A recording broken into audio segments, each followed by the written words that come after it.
Hi, this is Mike Hendrickson from Fluent and Velocity in San Jose. I'm here with Sean. Sean, how are you doing? Awesome, Mike. How are you? Good. So you're with Atlassian. That's it. And what are you guys up to today? So we just had a lot of fun. We had a keynote on the main stage, and instead of talking about tools and speeds and feeds and automation and all the things that are sort of in the vendor pavilion, we tried to throw a curveball at everybody and not talk about tools, even though we're a tools vendor. And my goal was to get 3,000 people to give a thumbs up, thumbs down, or neutral kind of together.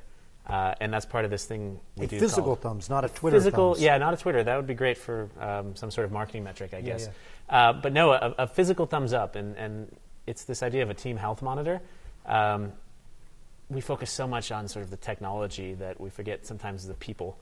And this whole DevOps, building and shipping software faster thing kind of grinds people up sometimes.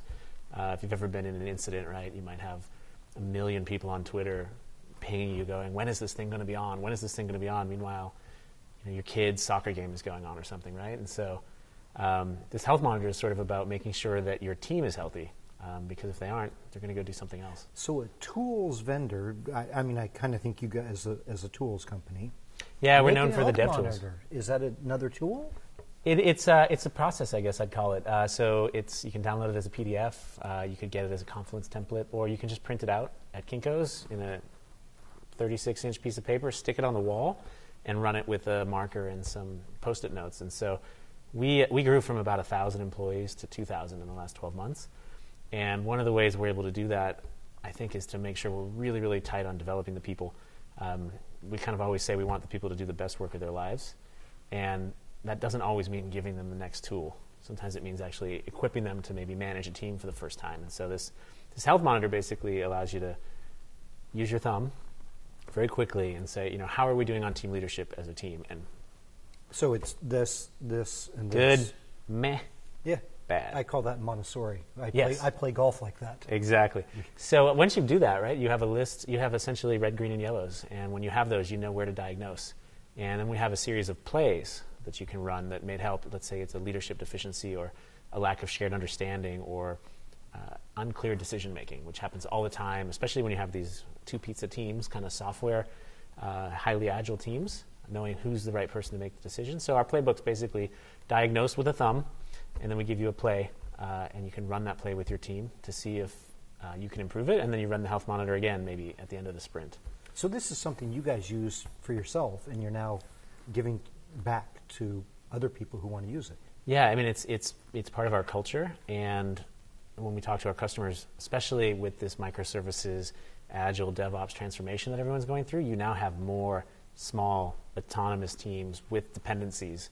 And so it takes some organizational talent in companies to start to make sure everyone knows how to work with such a kind of an agile environment. And so our playbooks help companies make that transition maybe from waterfall, where it's one team, one date, one project, to a lot of independent teams working quickly. And do a lot of the tools that you guys deliver also work with this mindset?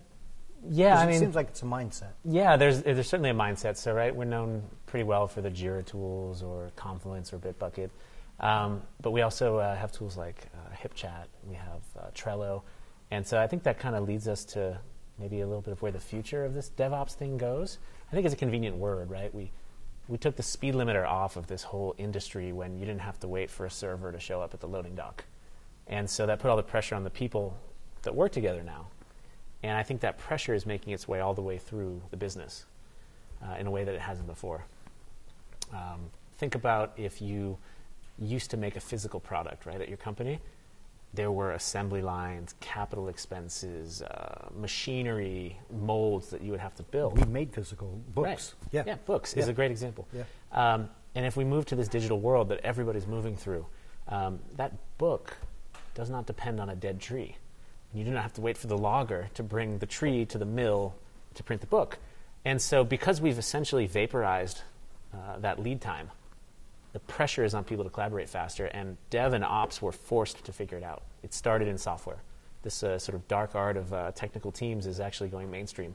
I don't know if it'll be called DevOps, when it brings in everyone in the company, but you can imagine. We've heard data ops, we've heard SecOps. Product, it's going all the way up, and we see it with development teams, operation teams, IT teams. Obviously, security comes in, but we're seeing designers, we're seeing marketers, we're seeing product managers, data analysts, and business owners start to come into these smaller teams, because the decisions that you make when there is essentially no physical limit to how fast or frequently you can change your product means that those people need to be interlocked. And so we're sort of moving from this phase maybe where predictability was respectability of the great companies of the past. GE is a great company. They were lauded for their organizational structure. I would say that that's transforming now, and it's about how agile and how quick you can adapt. And so it's not synchronized planning. It's actually planning really quickly with the right people. How quickly you can adapt, but that almost sounds like it's a point in time. This is a continual adaptation that we're going to be going through. Is that a fair description of the future? Yeah, I mean, there is no done, right? There's no done in evolution. Yeah. As soon as you're done evolving or done reforming your practice, right, someone will lap you. And so I think software as a technical practice has started to build that mindset amongst any part of the business. And so maybe your release cycle was 6 months or a year or 2 years in the past, and everybody would plan on a calendar around that. Planning now is driven by the customer, the competition, events in the market, and it's incredibly faster. And so, you know, it's sad to say, but the launch party is dead. It is actually, I think, a good thing, but it's not fun. So we have maybe success parties or metric party. So it's not about shipping and then having a party. Actually, shipping is the beginning. So you can imagine if you ship a software product and then everyone goes out and hits the bar and it goes down, that is not good, right? Yeah. So we're seeing this almost evolution where it's continuously variable technology. So it's never done. You release a bit of code and you change it and tweak it based on performance, based on usage. So the launch party isn't, we shipped it, we're done. The launch party is the thing that we wanted to deliver to customers is actually being used by customers, or it's helping with the problem that we had. And so I guess it's a mindset shift. Almost a feedback loop party or something. Yep. The feedback's getting faster, right? I think all of that's been delivered by, I think when I was about 15 or 12, I had ICQ, AOL Instant Messenger, and that was really fast. And I never thought that faster than email, right? Faster than snail mail. I never thought that in a professional sense, my entire team lives inside of a chat tool. Not only do alerts and monitoring tools come into that chat tool, but they get work done in that tool faster. And so something that was consumer has come into the enterprise and actually become part of that fast feedback loop. So if a product's not hitting that goal, we'll get a monitoring alert that will ping the room, and we'll actually ping the right people to say, hey, we have an issue. Sean, Angela, and Bill, go, and it'll tag us. And so that feedback loop is almost instant. So instant loop, but if you look forward like 12 months from now, because things are changing, as you say, really quick. Yeah. And this continual transformation is going to go on and on and on.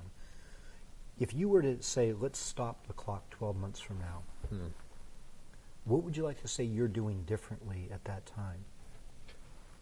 So Atlassian, not just you. Yeah, me. I'll be, let's see, I'll just set personal goals aside. But I think at Atlassian, sometimes we joke that we build software for people who build software. But actually, I would say over the next 12 months, you will see us move from thinking about software teams to thinking about all of the teams within a company. Because it takes all of the teams now within a company to really build and ship a product, right? It's not just software taking orders, building something over a 12-month period. The whole team collaborates on it. And so designers have been left out of that process historically. Data analysts didn't exist, or we had business analysts, right? But data science, data engineers. Product management. Product managers, a lot of times they've been left out of this software development process. And so we see all of them coming in, and it's something behind this product that we recently acquired called Trello. Trello is a way for teams to organize their work across groups in a very visual way. And so software teams have for years used Scrum and Kanban to organize their work. Those practices, I think, are expanding out to non-technical people, and so we'll see designers, business leaders, data scientists getting more closely involved, and I think Trello is something that's going to drive that. Excellent. We look forward to 12 months from now and having a conversation. All right, we'll talk then. Thanks, Sean. Hope to be at the conference. Cheers.